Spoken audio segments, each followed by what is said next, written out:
So welcome everybody to this webinar dedicated to the Social Economy Action Plan that we'll discuss today from a perspective of business support organizations, or we'll look at it from this perspective.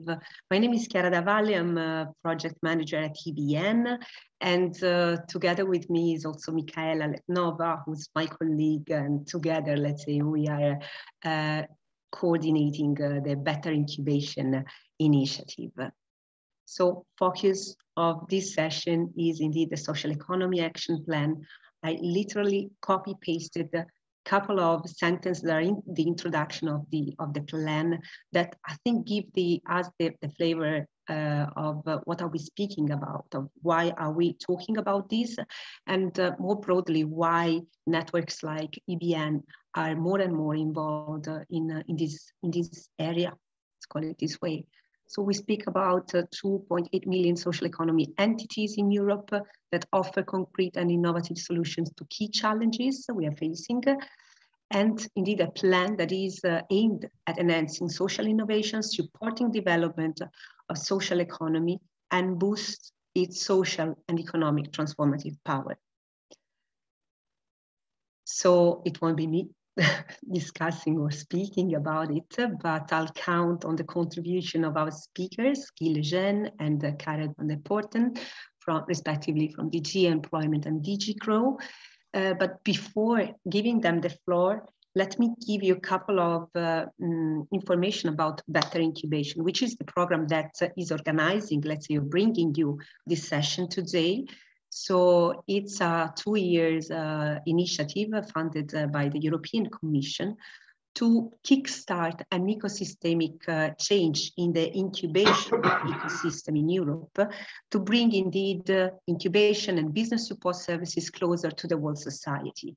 So we really focus on how business support organizations, mainstream business support organizations, can better serve social and inclusive entrepreneurship. We mainly address, I would say, 2 target groups, of course, business support organizations, and then entrepreneurs or would-be entrepreneurs, as they are our final beneficiaries. But as I was telling you before, we aim for an ecosystemic change. So we are also involving and addressing different players that can contribute to this change, policymakers, NGOs.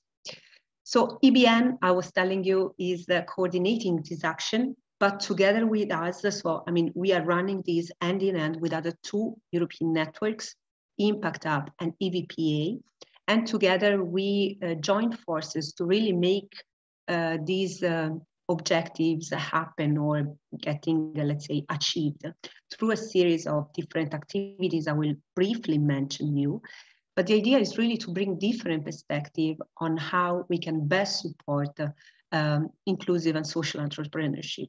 So of course you have the community and social entrepreneurship dimension brought by Impact Hub, the access to finance and impact investing brought by EVPA, and innovation business support brought by the EOB community of EBN.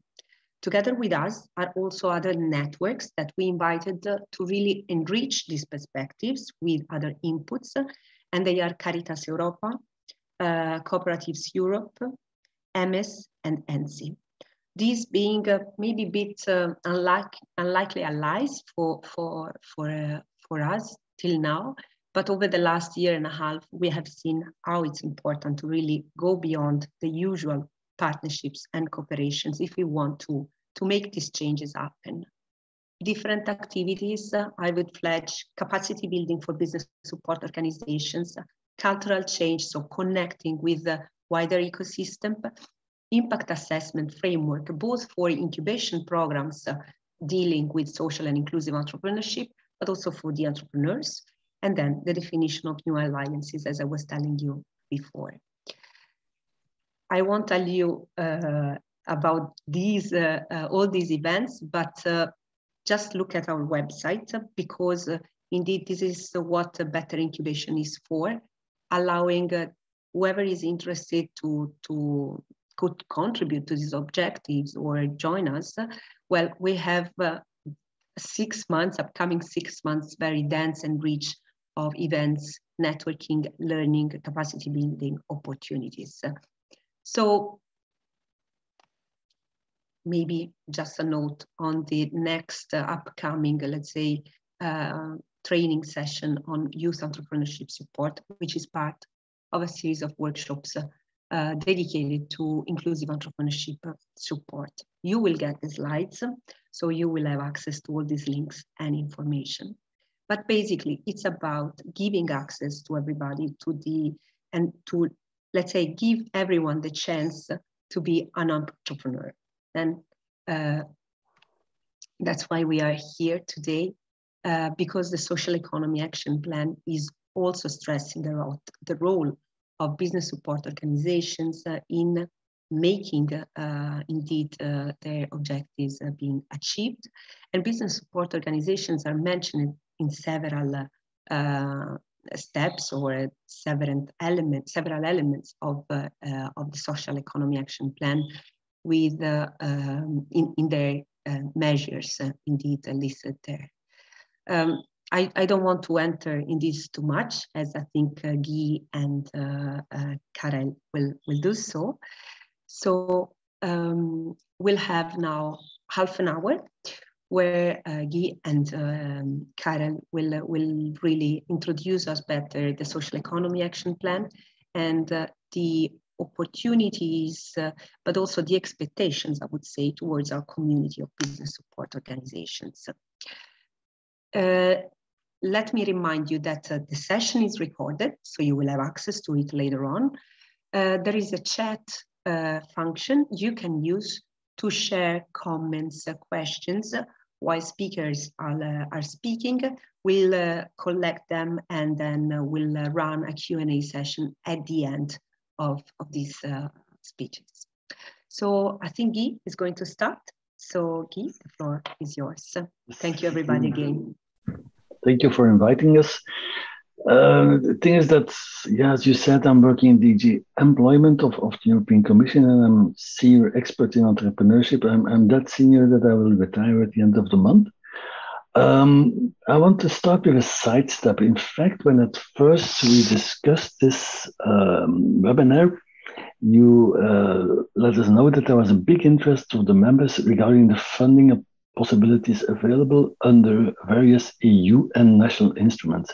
And then we reflected on that and we thought, okay, if we want to have real specialists telling you something about the specifics of the EU instruments, you need colleagues from education to explain about Erasmus+, you need specialists from research to explain about Horizon, and so on and so on. So this is already quite something. And then we don't mention the national instruments where in fact we don't know, because it can all be different and so on. And so we thought, okay, a webinar about the action plan and the financial instruments is too much. And so we would keep this financial instruments aspect for a separate event.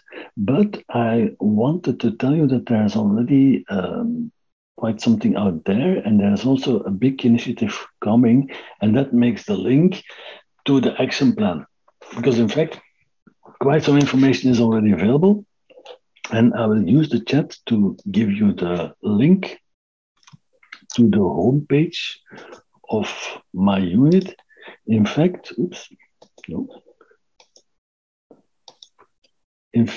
we are now called Social and Inclusive Entrepreneurship. And that's what we were working on before also, but we had a different name. And around the turn of the year, we did a big effort to update and shape that webpage. And I have to admit, I'm pretty proud of it. And in there's, for example, a subpage. I think you might see it even on the screen. There's a subpage funding, and already there you find quite some information. But I think that probably many requests go for even more detail than that. But then also there is the big initiative coming. So I will regularly refer to the structure of the action plan, because this is what has been agreed, and this is like our cloth hanger for the different actions. And under 4.1, business support and capacity building, there are relevant actions. This is not a surprise. I mean, if you talk about where business support organizations can find relevant actions, this is, of course, under business support. And this is the so-called social economy gateway to be launched next year. So this is something that in the consultations came up as very important. And this is, in fact, also the core of it is to have the information of the relevant EU funding in one point. And in fact, when you look at the text of the action plan, it goes broader. It's information on funding, but also policies, networks, initiatives, and so on. And it's also about capacity building initiatives and so on. But let's focus on the core. So the core is about EU funding. So of course, this is to be launched in 2023. Colleagues have started working on it. Reflections are going on. And so what I would propose is, in my view, it's too early now to say more of that. But I think that it would be very good for you to keep contact with the Commission for what I call the upstream and the downstream. The upstream is that when there are consultations going on, that the colleagues want to have the information of the stakeholders, I think you are very well placed to help with that. Also, the downstream there, of course, it's difficult to say, but I suppose that at one stage, something more will be available, some more information about where this goes. And that at that stage, of course, that we inform you. So that's the downstream, I would say. Now, in the same section of the action plan after the gateway, there's also a reference for guidance on EU funding opportunities that would be provided under other channels. And I think most of that is already more or less there, but I suppose that the action plan will better integrate that than with the gateway and so on. So you have maybe Karel later on wants to say something about that, about the Enterprise Europe network. There's also the more, the wider action. Well, it's not really an action, it's a funding instrument, the Invest EU, and in fact Invest EU is a so-called advisory hub, and there you should also find more guidance on this. So this is so far on funding opportunities. In fact, I planned to split half hour evenly between me and Kyle, so I will have some more 14 minutes, I think, to talk. No. In any case, what I want to say more is a very short presentation on the action plan, not giving the overview, but with a specific focus where I think actions are specifically potentially interesting for the BSOs. Please also note that you write in your invitations that there's 38 actions in the action plan. According to our calculations, we have more than 60 actions, but some of them are well hidden. Like, for example, in the very last part, number 6, the way forward, it refers to, I will read it out. So the Commission encouraged member states to update their economic strategies, and to this end, it calls on them to designate social economy coordinators in their institutions. So this is a potentially very important thing if you would have like this sort of contact points in all the administrations. And in a way, in my view, this should not be a single person all alone in his or her office, but it could be that it's like the person representing a sort of committee that reflects, committee is maybe a bad word, but a sort of gathering of stakeholders and authorities that reflect on where social economy strategies go, and that represents then towards the Commission the policies of that member states. And then, of course, the BSOs could have a role in that, you see. One thing which is also very important is that the social economy is by definition very transversal. So the implementation of this action plan is far from being an ample-only activity. For example, DG Grow, which is represented by Karel, has a lot of important initiatives, but also other services are involved. Like, for example, we have actions related to rural areas where Agri is involved. We have actions on social innovation where the research is involved and so on. So this is a big thing, and that's also why we have an inter-service group on this implementation. Now, the last thing on purely the introduction is the timeline of the action plan on the last page of the document. It refers to a set of actions which are due for this and next year. So this also shows that there is this front loading. We have this actions which are already due now, and some of them, like the gateway and the council recommendation, are super important and are very large in scope. And that means also that for the other actions, we are not yet there. We are not yet reflecting on all the actions. If at any stage we reflect more on for whom it would be and so on, but there is not much concrete. So this is too early to say things about these other actions. I went through the action plan and I was thinking of, okay, where can BSOs have opportunities? And for a starter, I think if you look at the action plan, you see that there's a big issue of, let's say differently, that in the consultations we had calls to change that law and change that law. And we realized that there was a lot of misunderstanding and lack of information. And for example, on taxation, state aid, business transfers, labels, and so on, there's a lot of things out there, but people do not always know the nitty-gritty. And that's why we have these actions on webinars and workshops for public officials, where you would have exchanges of good practices and guidance on these aspects of the social economy. And so that means that for the BSOs, there could also be a role in spreading that information. For example, on taxation, there will be guidance on relevant taxation frameworks for social economy entities. And so once that is out, it would be evident that spreading this news would already a big thing. There's similar foreseen guidance on the rules for tax treatments of cross-border public benefit donations, very important for foundations and associations. So there also, once this is out, there's also a role of spreading that news and explaining it better.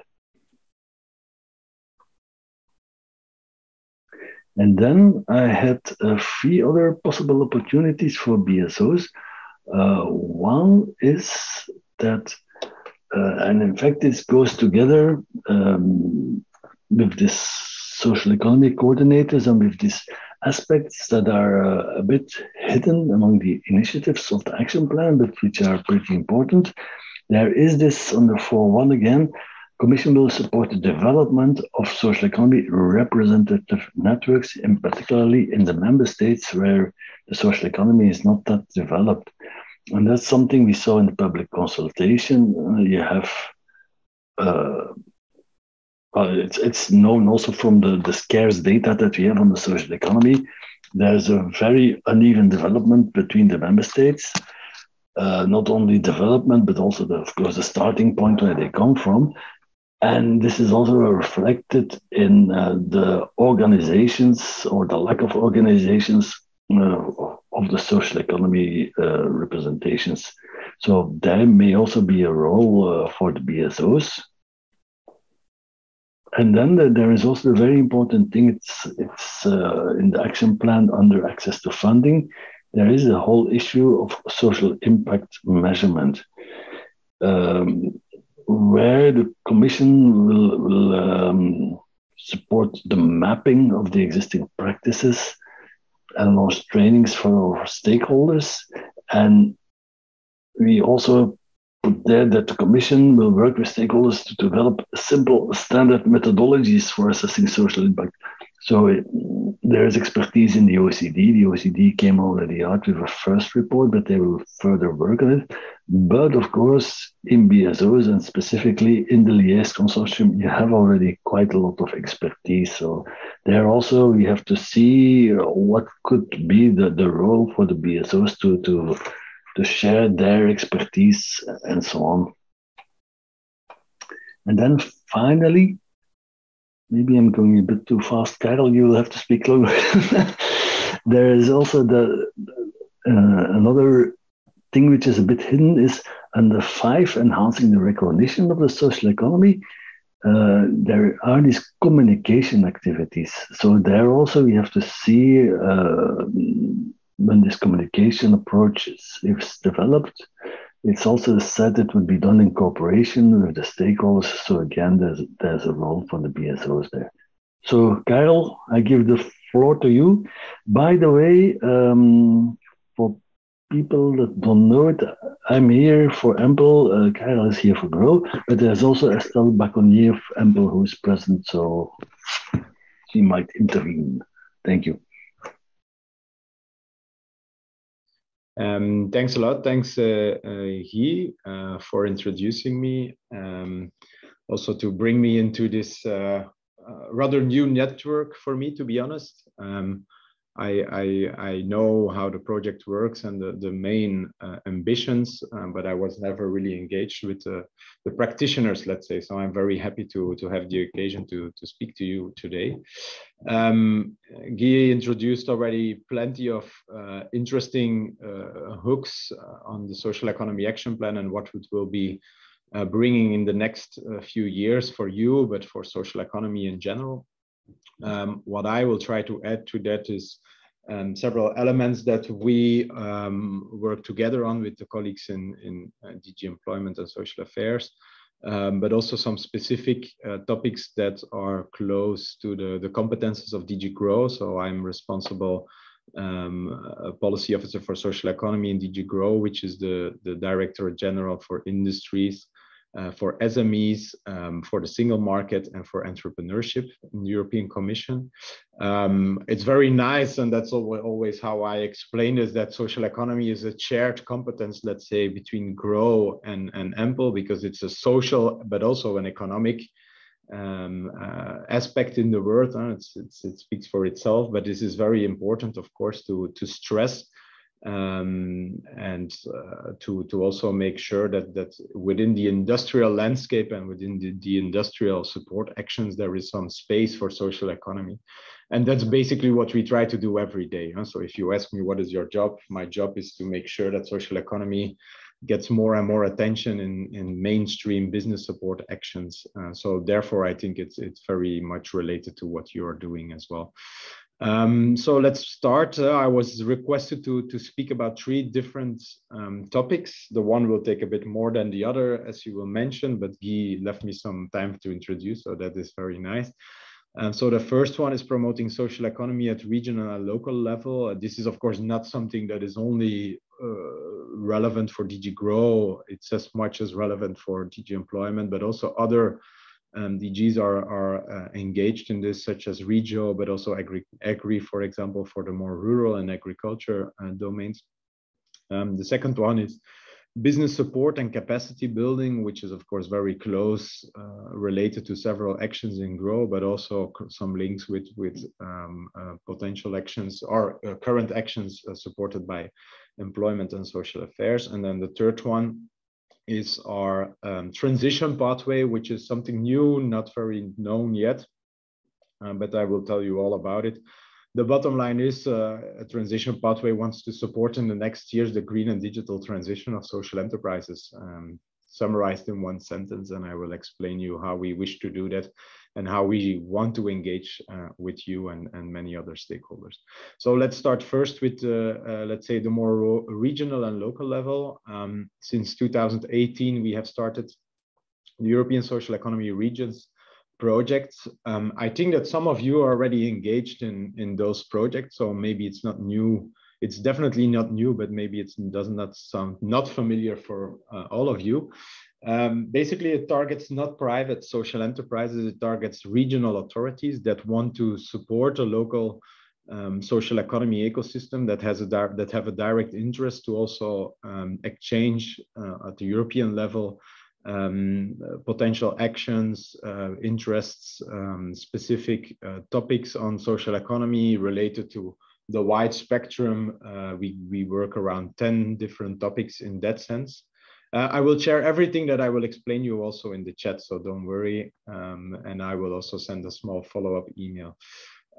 This network started in 2018, slightly. It built up to more than 100 regions. As I said, it's a regional engagement to network on the support of local social economy and to exchange on a huge set of topics with each other. We have attached to that a social economy missions call, which is, by the way, now starting its second term. What does that mean? Actually, we want to organize business missions for social economy. So we use the regional authority as a hub.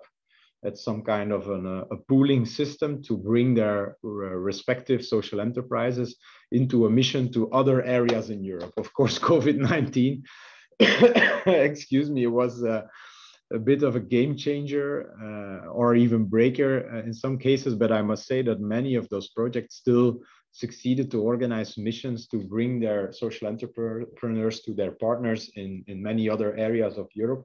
It's a very light, soft policy type of networking tool. So it's very little budget, but it gives you the opportunity to establish networks. And actually, it's the goal to prepare future partnerships for other calls that are funded by the EU, because we see that social enterprises are, for example, very underrepresented in certain Interreg projects, in certain Horizon Europe projects, Erasmus Plus project, and so on and so forth, because they don't have the knowledge, but also not the access to other ecosystems related to social economy. So we actually do a sort of preparation, matchmaking effort to make sure that also those consortia might apply to the more high-end calls, if we might call them, on specific topics, as I just suggested. So that's about the ASER network. It's still ongoing. So as I said, there is a new set of missions that just started this week on local Green Deals to shape and to include social economy in local Green Deals, as well as several other niche topics. A second aspect I would like to touch on is our engagement in the long-term vision for the EU's rural areas, where we also try to bring in, excuse me, the social economy and the social entrepreneurship aspect more strictly, for example, in relation to new businesses in rural areas. And that has not necessarily to do also only with pure agriculture sectoral activity. So that is everything that takes place in terms of entrepreneurial dimension at a very remote but mainly rural aspect. So we want to raise awareness about social economy as, let's say, a powerful tool for regenerative local economy. You know very well that remote and rural areas are not always economically the most, let's say, progressing areas. For some, that is definitely the fact, but others, they are suffering from brain drain, from let's say increased scale necessity, or it's grow or die in many agriculture areas. And we want to promote social economy as a new, let's say, economic driver, also in relation to tourism, in relation to cultural affairs, and so on and so forth. Social innovation is really a vector there. So social innovation is a very important tool to use. We work a lot with DG Agri on that, but also with the colleagues in employment and social affairs. One particular topic I would like to link there, but which is also a nice bridge to the second point on business support and capacity building, but which is also very much its regional, even local perspective, is a report we have published recently. My colleagues in EMPL will think, oh no, he's there again with this report, because I'm, of course, everywhere where I'm coming, I'm trying to sell it as an interesting opportunity, and that's on social economic clusters. So we have business clusters. You probably know all very well the competitive industrial clusters on pharmaceuticals, IT, construction. Every sector has basically a cluster organized locally around a cluster. But we have done some research how that is also working for social economy. It's working differently, but it is very much many characteristics in common. So this proximity aspect, this pooling of resources, the research capacity that is engaged, the cooperation with local public authorities is very strong. But one of the differences is, for example, and that is very nice, is that social economy are engaging in business clusters to promote prosperity into the territory, and not the other way around, to extract prosperity from the territory for example, shareholder business models. I make it very explicit, of course, right now, but that is one of the very nice conclusions that we see, that if you read the mission statements of all those social economy clusters, that they really want to create new added value in terms of economic growth on the one hand, but more precisely also ecologic and social impact on the other hand. And this vector, this triangle, is very much present in all social economy clusters. I will also share the link to the report because it's full of very concrete examples on how clusters might thrive, from the rural area, from urban regeneration projects to social and work integration aspects, and many more facets to be tackled. This brings me to the business support and capacity building. And the reason for this cluster report was basically because we want to promote social economy basically in every industrial or SME support instrument that we have in GROW. We started with the cluster movement because we have a very strong cluster movement, industrial clusters of over, let's say, 3,000 clusters all over Europe, where we want to have also a proper spot for social economy. The same we are doing now for the Enterprise Europe network, for example, which is, for those who are not aware of that, but I can hardly believe, is a network that wants to establish more cross-border relationships between SMEs, more precisely, more cross-border commercial activity, trade, economic cooperation, partnerships, mergers, whatever you can think about in going international within the single market is basically the priority flagship of DG GROW when it comes to SMEs and their access to the single market and doing business across borders. We have set up now a sector group on social economy within this Enterprise Europe network, where we want to familiarize a bit more all the different network partners, because the Enterprise Europe network exists out of local consortia of chambers of commerce, public authorities, sometimes also innovation centers, business networks, etc. And we want to make them more familiar with the philosophy, the business model, the actors at their local level within the social economy. The next aspect what I would like to tackle is the presence of the Pact for Skills. Pact for Skills are designed for many industrial ecosystems. I will come later back to what those industrial ecosystems are more precisely when I talk about the transition pathway. But basically, Pact for Skills are engagement of sectoral federations, business federations, to upskill and reskill employees in a certain economic activity, in a certain industrial ecosystem, if you wish, for the future skills in terms of green and digital. For this, we make engagements, we ask for pledges, but we also have several support calls. For example, the skills alliances. One of those skills alliances are blueprints for sectoral skills. And now I know I start to throw a lot of very specific words and programs, but the blueprint for sectoral skills is a very interesting program where on a sector level or ecosystem level, a joint strategy is developed to shape certain curricula that must, let's say, strengthen economic actors in their long-term skills strategy. I'm very happy that I can now announce that there are already 2 blueprints developed within the social economy and proximity ecosystem. So that means again that we try slightly to manage also social economy as a very interesting economic actor and part of the industrial landscape, also in these type of support programs.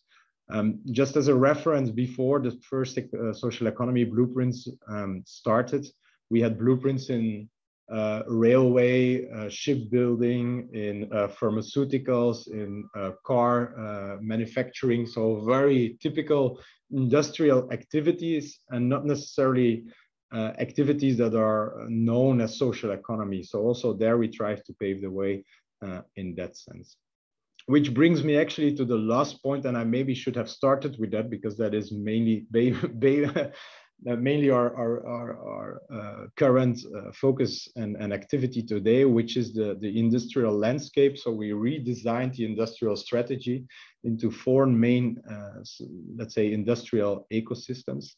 I mentioned several of them already during my presentation, for example, in the focus on the Pact for Skills and the Skills Alliances. But what is very important and also quite a milestone is that proximity and social economy is one of those 14 industrial ecosystems, which means that the Commission recognizes social economy as an economic important actor and even an industrial actor, but we see, of course, industry not anymore in the traditional sense as only manufacturing, for example, so services are even are valued on an equal level, for example, within this industrial landscape. Long story short, this proximity and social economy ecosystem is established.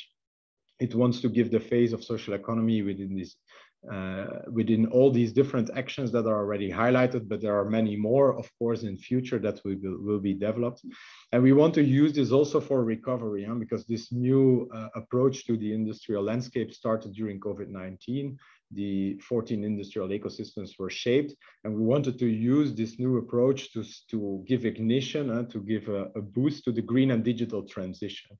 That's why we have set up for several of those ecosystems already right now, a new initiative that wants to make and design transition pathways for the green and digital transition.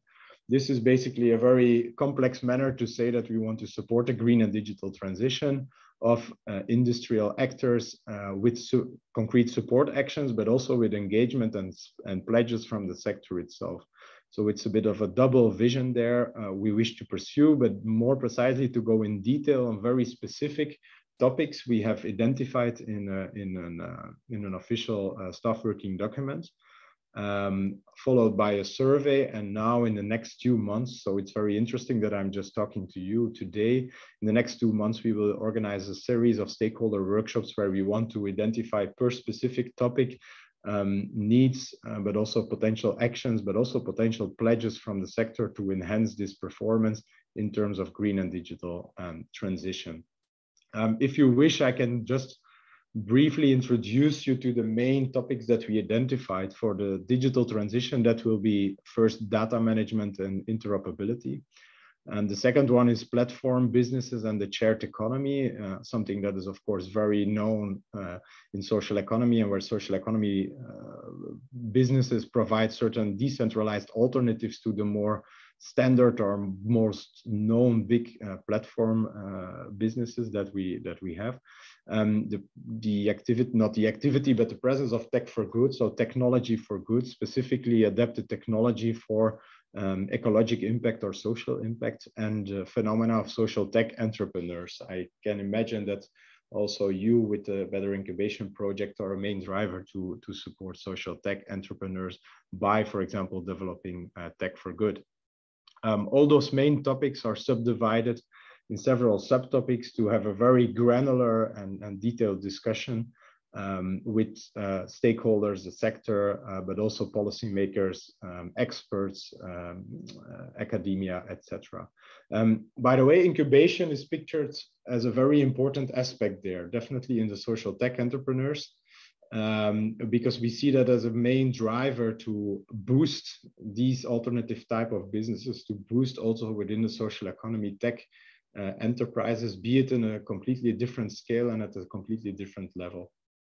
I will just briefly introduce you also in the green topics, which are greening the ecosystem, meaning greening the infrastructure of social economy organizations, greening their business processes, greening their utilities such as energy, but also water management, for example, and human capital, meaning boosting green skills or boosting the skills to perform or to have a better green performance within the business process.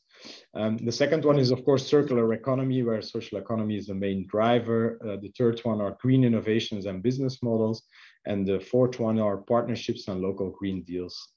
It's not really a surprise, I guess, that social economy is the main driver in that regard. Also here in the third one, green innovation and business models, we see incubation as a very important in-between and driver to bring more new innovative businesses to really push this pioneership of social economy when it comes to the green transition and linked to entrepreneurial dimension.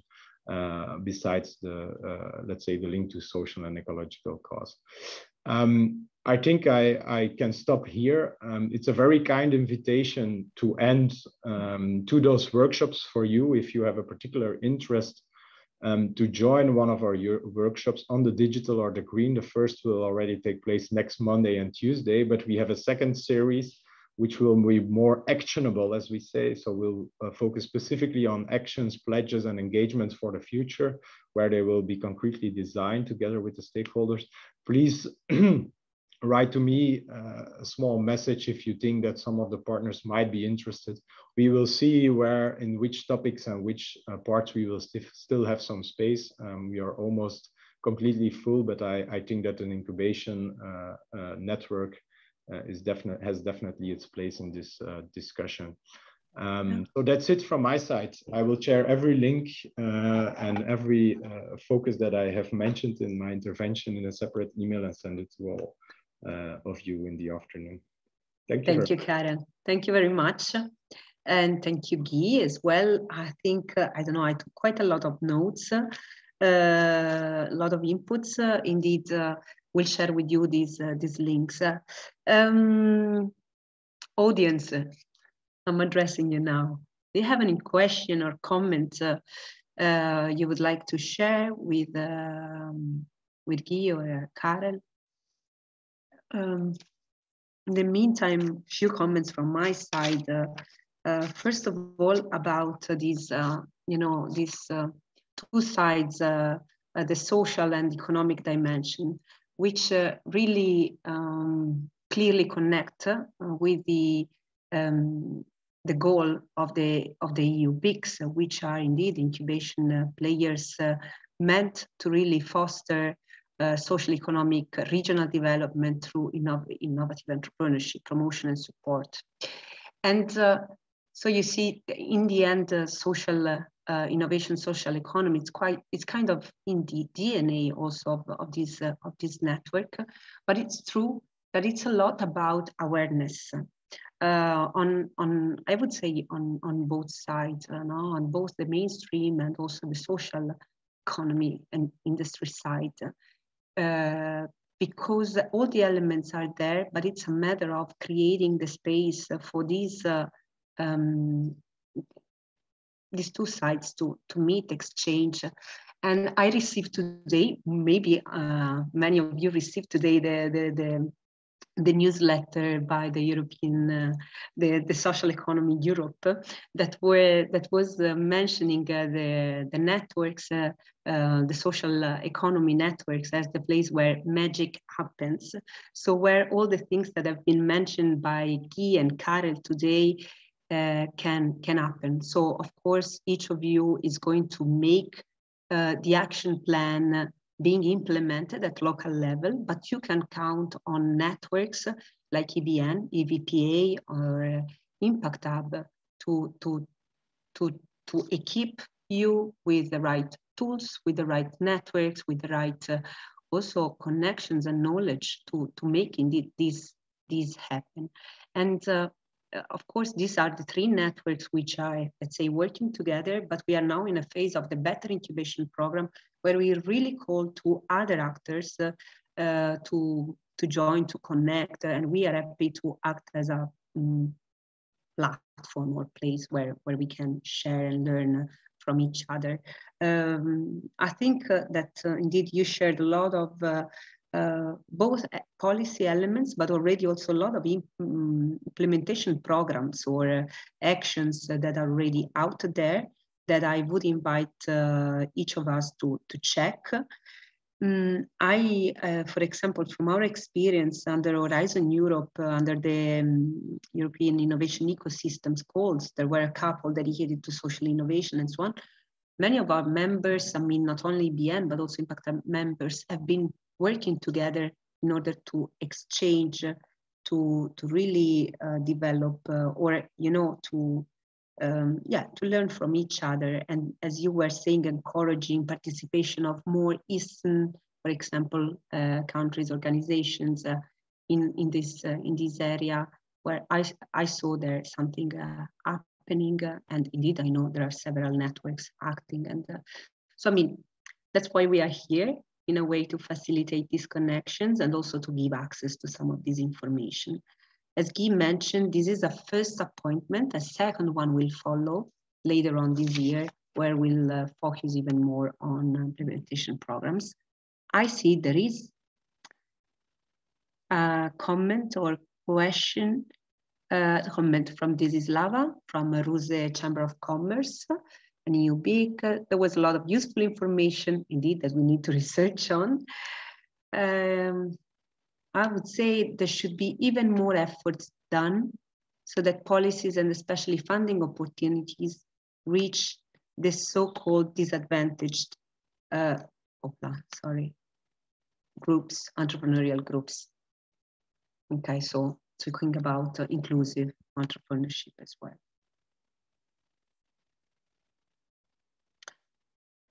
You might know that we work both with social and inclusive entrepreneurship support. So this is lab, I guess, is stressing also this inclusion dimension.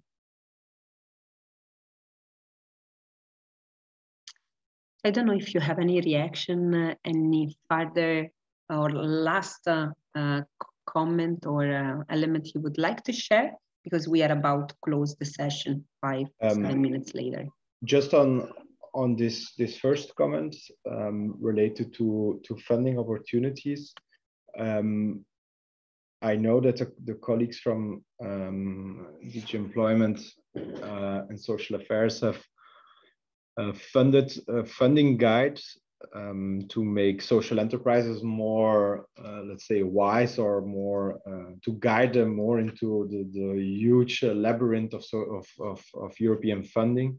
And where there might be potential for social enterprises. This funding guide was developed by Euclid Network, and it was subsidized by us. So I think this is a very good guide. It was also recently updated with a new program period. So it was already done for the previous MFF, and there is now an update available. Correct me if I'm wrong, by the way, but I'm pretty sure about that. One specific thing about this guide is that it also shows the less obvious, let's say, programs, because we have, of course, social enterprise, social economy targeted funding streams, but there are plenty of other opportunities where social economy has an equal access to, for example, under Horizon Europe, but also within the Single Market Program, which is our program managed by DG Grow. Actually, social enterprises are considered as any other SME. Maybe the mindset within social economies should also change a little bit in that regard, and not only search or try to find social economy specific calls, but also dare to apply for business support calls. In terms of digitization, in terms of skills, in terms of green, because I think there is plenty of opportunities there, and it's not necessarily excluding social economy.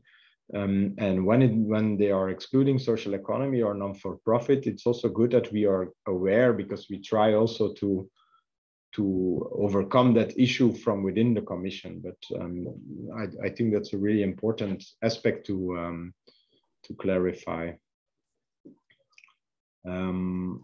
Thank you.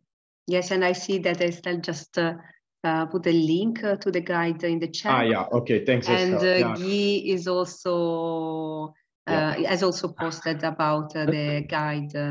Yeah, I think, to be honest, it's a really good guide. It's well developed. It's for the basic reader. It gives you a very good insight. Also, how the systematics work, because also you need to understand sometimes a bit how funding works with directly to the Commission or via the member states like ESF or ERDF, for example. I will not go in detail, but just those things are also well explained. In fact, I put a link to the subpage on finance from the public page of my unit, and that contains the other link. So. Great. And I see a question from Joanna from Nest, Poland. Yes, I will. I think it's feasible technically to invite everybody that was on this session today to the next one. So to keep you in this, to continue this conversation together, of course. Okay, I see Karel just put his I email share my in the email chat. if there are some specific questions or persons that would like to be engaged in the transition pathway. They also can write an email to me, and then we see how we can further proceed.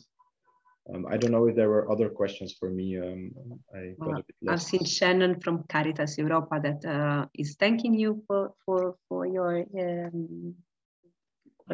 your speeches, for your insights, and I think it's time to close, almost 15 minutes later than originally foreseen. I'm not a good timekeeper, but on the other side, I thought that there were so many interesting elements that were shared today. So we'll, of course, again, we'll share with you the registration, and we'll try to capture main information so that we can share them also in written. Apart from this, again, I repeat my invitation to connect, of course, with Karel, as he just said, with us, if interested in better incubation program. And yes, we look forward to meeting you next time. Again, Guy, Karel, thank you very much for your time. Thank you.